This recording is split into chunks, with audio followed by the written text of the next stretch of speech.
Okay. No. All right. So let's chat. So I know that you are in what, season 13?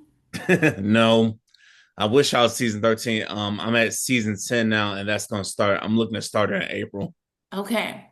So tell me about how you left off season 9. Yeah, season 9. Okay, so you're entering into 10. Tell me, how did you end off in season 9? What were some of the highlights? And then from when you ended, what did you say needed to change moving forward?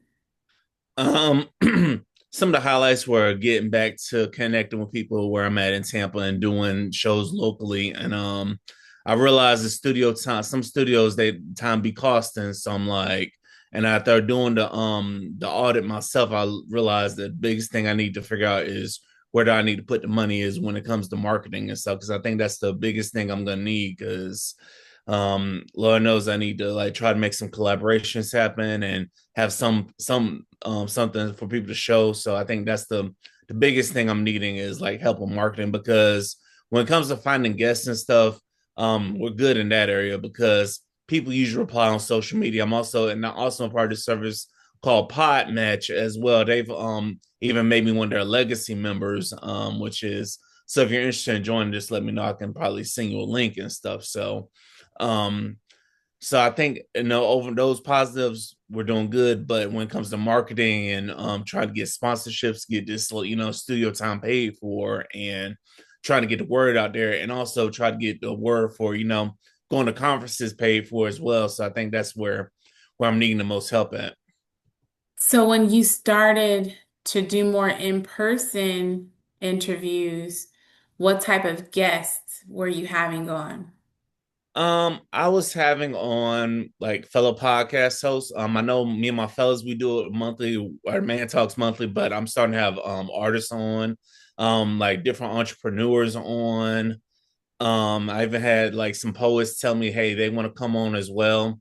And then also fellow, like I said, fellow podcast hosts I realized are in the Tampa area or they're in Florida or period because I met with somebody who's based in Jacksonville. I met with them in Orlando because I got still access there as well. So I still run it like a late night talk show where I have many different people come on and based on who the guest is, that would be the theme of the episode.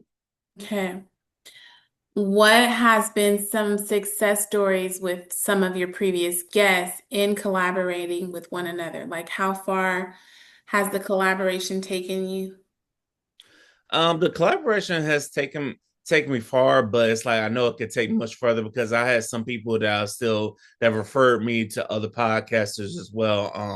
They were mentioning me in different rooms and stuff, and that's how I was able to meet certain people because somebody was like, "Hey, they enjoyed their experience, and now they want to come on the podcast as well." So now to the point where I can like get people to vouch for me to speak. That's where I'm trying to get to, because I'm also working on building my speaker profile because I've spoken at a podcast conference called Afros and Audios. Unfortunately, they ended last year, so but I spoke with them like multiple times. So that's why that's the next steps. Try to get into more rooms and advertise my speaking skills. To go along with the podcast. Got it.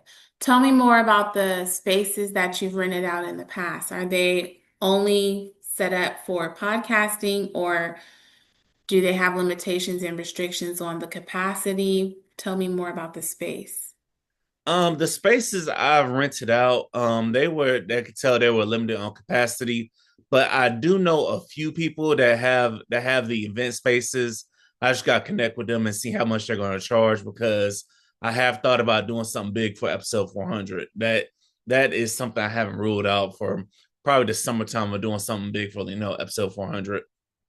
So you think springtime is when you launch, but then come summer is when you do your first event.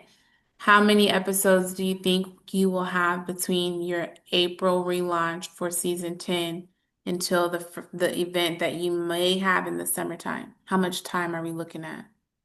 I'll say I'll give myself like a good 3 months.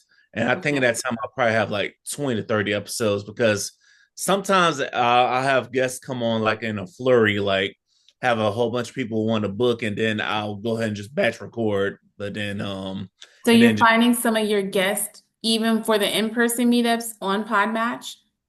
No. Now, in person, I'm finding those on Facebook, like through Facebook groups and stuff, like different Tampa groups I'm connected to. And also, I've been going to networking events as well, and I've connected with people at networking events. Okay, so what about in terms of the podcast itself? I heard you say guesting, that's something that you already can do well. You find the guests. What about the podcast in terms of the content? Do you need help in that area at all, or do you feel good about that?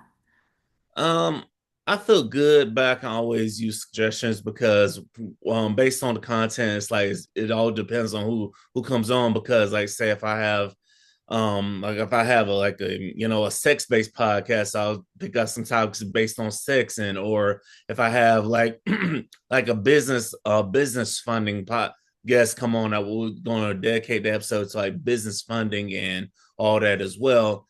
And also, and I will say the sober sessions you suggest are very helpful because I've gotten people that normally don't drink on as well. After I tell them, hey, I'm respecting your sobriety, so that kind of did help as well.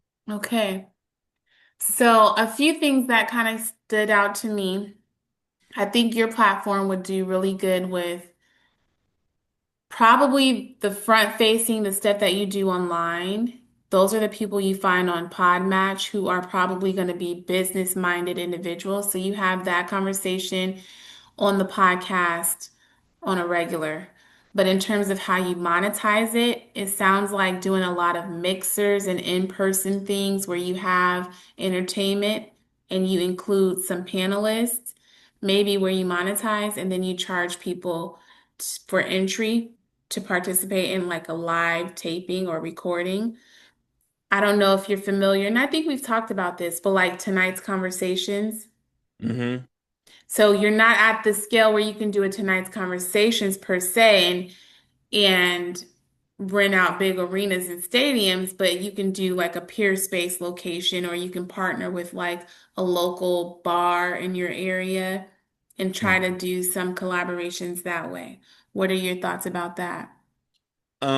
Those sound like some things I could definitely look into. I just have to like get out and definitely figure out who owns the venues and stuff locally. Because I do know people in Orlando. I got a venue. I could just talk to them as well to see about possibly rent out that venue as well. I know there's some people I just have to get out and talk to whoever's over the venues the next time I go to like different networking events because that does sound like a good idea, and I just have to talk to whoever I'm going to collaborate with on how to set everything up. So And who you collaborate with first are going to be your podcast guests. mm-hmm, And then for every person that they can bring in the door, they can get part of the ticket sales. And you can use like Peerspace locations. So Peerspace is like the Airbnb, but for venues. So you mm-hmm, can use Airbnb, I'm sorry, you can use Peerspace to rent out a location that has maybe 30 people capacity.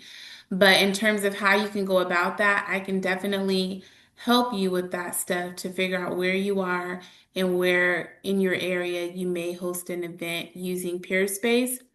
And then how can we do it so that you set up a system so every guest you have in your season 10 comes back and participates in that quarterly mixer that you do. And that's how you should do all of your, um, for the most part, all of your mixers will be from the guests that you have and do an in-person collaboration with. And then again, working out an affiliate situation where they bring in some people, they sell the tickets, and you guys can split that, or you give them a 20% cut. But that's where I see you moving into. And I think about, like you said, because you have the liquor flowing, you have the conversations, you have sex talk. So it's going to be the liquor talk podcast, sex at night version, or, X-rated or something kind of vibes, but that's going to be your signature event probably once a quarter is to host one of those type of mixers with panelists who probably were guests on your podcast. Okay, now the only question is, what if those guests are like virtual? Like, because in some seasons I have like a lot of my guests that are done like virtually, like we are right now. Mhm. So would I just try to So work? those are going to be your people that you just do the online business with, but I'm talking about whoever you can get in your area for the in-person stuff. Those Mhm. are going to be the people you also invite back for the mixer. Okay, okay, that part does sound good. hmm So that should be something that we put a lot of effort into building. And yeah, I'm going to be asking you what your location is, and I'll get all of that stuff through email. But I'm gonna let you go unless you have any other questions, but that's what I want to work on for you. Okay, I didn't have any other questions at the moment. Are you still doing websites or no? I know I'm you still probably doing websites. I know you've been busy a lot of stuff. I said I can get all the details for you and stuff. But whenever you got time, just let me know and I can email all that over to you. Have all the details of everything. And I might try to go somewhere and get a headshot done so that way I can have like a speaker profile put up as well. So, but Yeah. you just So let me know what you're. we will definitely put that in motion and start working on that. And the website and all of that stuff. I'll just throw it in there from the bad experience that you had with Chris, okay? So for Okay. this next season, it's on me. And then let's see what we can do with this, and then we'll talk about what it looks like to work together again for the next season, but at least for season 10, completely on the house, okay? Okay. All right? All right. Thank you, ma'am. And also, if you want to get on the podcast again, just let me know. Okay, that sounds like a plan. All right. That's it. I guess I'll do my best to make it on Saturday. Oh, if you can't make it, that's fine. I understand that because I know you said you have to work and stuff. But I will send you an email and let you know exactly what I need to try to start working on your behalf in terms of like where you are so I can look up your area, okay? Okay. All right. Sounds good, Victor. All right. Thank you, ma'am. You're welcome. Bye bye.